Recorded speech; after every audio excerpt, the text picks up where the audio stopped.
Bonjour tout le monde. Aujourd'hui, nous allons travailler sur les augmentations et diminutions données en pourcentage, vues sous l'angle de la proportionnalité. Intéressons-nous d'abord aux augmentations en pourcentage. En se solidifiant, le volume de l'eau augmente de 8%. Magali va geler 29 litres d'eau. Combien de litres d'eau glacée obtiendra-t-elle? À l'aide d'un tableau de proportionnalité, nous allons calculer de combien le volume a augmenté. Sur la première ligne, nous allons mettre comme intitulé volume d'eau liquide en litres et sur la deuxième l'augmentation qui va correspondre à ces 8%. Il faut faire très attention à où nous allons placer le nombre. Le 100 va correspondre à 29, puisque 29 est notre référence, c'est le total. Et nous allons chercher X qui correspond au fameux 8%.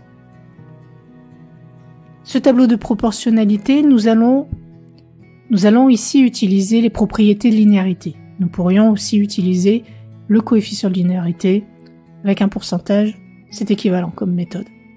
Nous obtenons X qui va être égal à 8 fois 0,29, c'est-à-dire 2,32. Maintenant, nous allons calculer quel est le nouveau volume, celui de l'eau glacée. Nous allons faire 29 plus 2,32 et donc obtenir 31,32.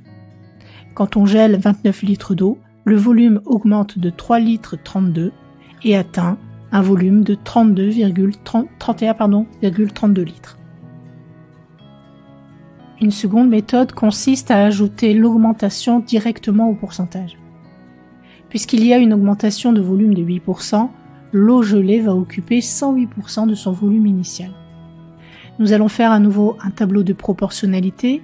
Sur le premier intitulé, nous mettons volume d'eau liquide et sur le second, nous mettons volume d'eau gelée, tout ça en litres. De nouveau, 100% va correspondre à 29, c'est-à-dire le volume initial, mais cette fois-ci, associé au volume d'eau gelée, va correspondre le nombre 108. X va donc être égal à 108 fois 0,29, c'est-à-dire 31,32. 29 litres d'eau liquide occupent un volume de 31,32 litres une fois gelé. Cherchons enfin un pourcentage d'augmentation.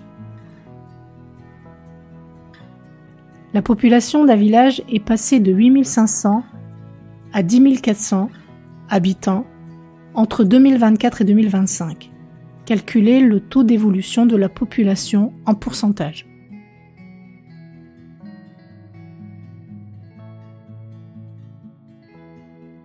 De façon évidente, cette évolution est une augmentation.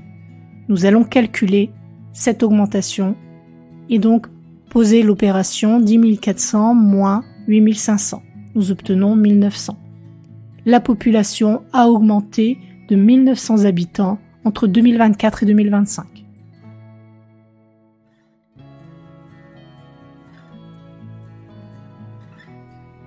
Nous allons faire un tableau de proportionnalité, y faire apparaître la population en 2024, notre référence, et l'augmentation.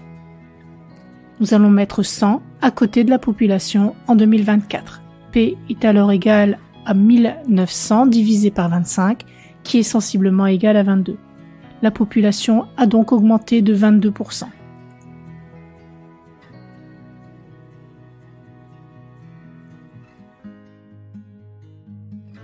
De nouveau, nous allons faire un tableau de proportionnalité, faire apparaître la population en 2025 et la population en 2026.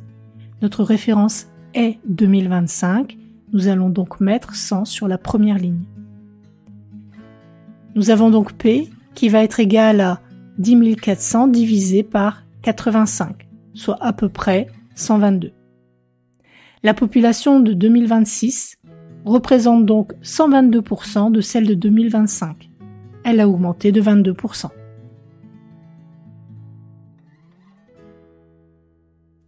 La leçon est finie, c'est à toi de travailler maintenant.